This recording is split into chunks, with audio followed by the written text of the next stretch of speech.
Sejam bem-vindos ao vídeo da disciplina de Hidrologia 1, ministrado pelo professor Eduardo Mário Mediondo. Neste vídeo, eu, Breno Pretifati e Antônio Belaneto trataremos sobre a análise de cenários para a diminuição das emissões de gases de efeito estufa em pequenos reservatórios. Bom, de início, a gente tem aqui um croquis esquemático que trata do balanço hídrico e energético de um reservatório construído em uma bacia hidrográfica. E observando ele, a gente pode concluir que um dado reservatório, além de seus fenômenos de precipitação, vazão e evaporação, pode contribuir também para emissões de gases de efeito estufa, devido à decomposição da biomassa submersa e a mudanças no uso do solo. As barragens utilizadas nesse trabalho foram a barragem A, do município de Caruaru, o açude do Alemão, de Timbaúba, e o açude da Nação, de Bom Conselho, todas elas localizadas no estado de Pernambuco, região hidrográfica Atlântico-Nordeste Oriental. Agora a gente retoma aqui o conceito de balanço hídrico, sendo que ele pode ser definido na seguinte equação. Balanço hídrico é igual a precipitação menos evapotranspiração mais ou menos as mudanças no armazenamento de água, que ocorrem devido a variações no solo, corpos d'água e camadas subterrâneas. Um resultado positivo indica um excedente de água na área, enquanto um balanço negativo indica um déficit. Além disso, o valor zero indica um equilíbrio entre a entrada e a saída de água. Aí temos aqui os balanços hídricos das três pequenas barragens tratadas, mostrando a sua evapotranspiração, precipitação e evaporação líquida, apresentados em milímetros por dia e milímetros por ano, sendo todos eles positivos. Já aqui no slide seguinte, temos os mesmos parâmetros considerando o fenômeno do aquecimento global, no qual é considerado um aumento de 10% na evapotranspiração e diminuição de 15% na precipitação, sendo estes dados vindos do portal Carbon Brief. E a gente pode observar um forte impacto no balanço hídrico devido a este fenômeno, com reservatórios ficando na iminência de um balanço negativo. Com os dados das barragens coletados no mapa interativo Massa de Água e o uso da calculadora de gases de efeito estufa em reservatórios, chegou-se aos seguintes valores para cada um deles em gramas de CO2 por metro quadrado por ano, sendo 254 na barragem A, 536 no açude do Alemão e 734 no açude da Nação. Em seguida, aqui a gente trata das técnicas de redução de gases do efeito estufa. A primeira delas é o reflorestamento, devido ao sequestro de carbono por parte das árvores, regulação do ciclo hidrológico e redução do uso de combustíveis fósseis. A segunda técnica é a utilização de placas solares fotovoltaicas pela natureza limpa e renovável da energia solar.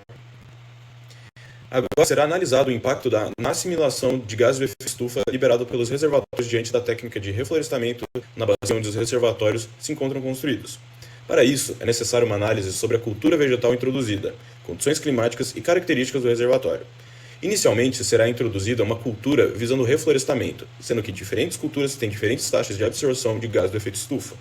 Para o reflorestamento em barragens, a técnica mais comum utilizada é a de espécies de origem nativa da região, que já estão acostumadas com as características da região em si, sendo o solo e o clima.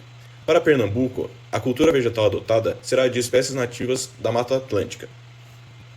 Então, estes foram os valores encontrados para o reflorestamento necessário na barragem, visando o equilíbrio nas emissões de gás carbônico, sendo que na barragem a área de reflorestamento necessária foi de 6 metros quadrados, no açude da Alemão foi de 9,5 metros quadrados e no açude da Nação foi de 13 metros quadrados. Deve-se entender agora como o reflorestamento pode ser fundamental para a redução dos gases do efeito estufa. Para essa compreensão serão utilizadas duas equações. A primeira equação é a da fotossíntese, que mostra como a planta absorve água, energia luminosa, água e CO2 e transforma em O2 e alimento, glicose. A segunda equação é do balanço energético, que dá basicamente pelo resultante entre a entrada e saída de energia do sistema.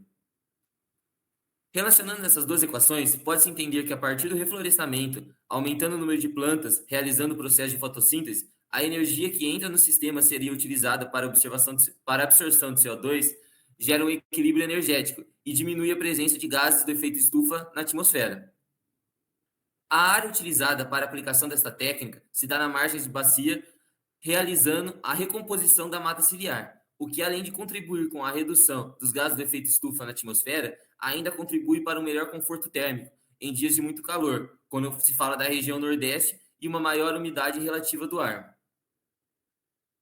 Para os mesmos reservatórios, agora serão analisados os impactos da cogeração de energia por células fotovoltaicas flutuantes, no lago do reservatório sobre o balanço hídrico e diminuição das emissões de gases do efeito estufa na região.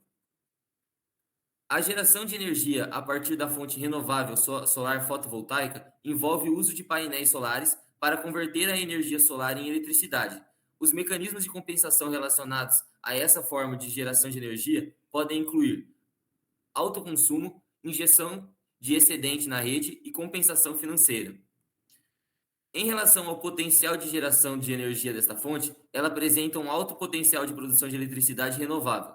Porém, este depende da radiação solar, eficiência dos painéis solares e tamanho do sistema utilizado. Em relação à compensação das emissões de carbono, a energia gerada diante desse sistema pode ser considerada praticamente neutra quando se fala da emissão de gases do efeito estufa.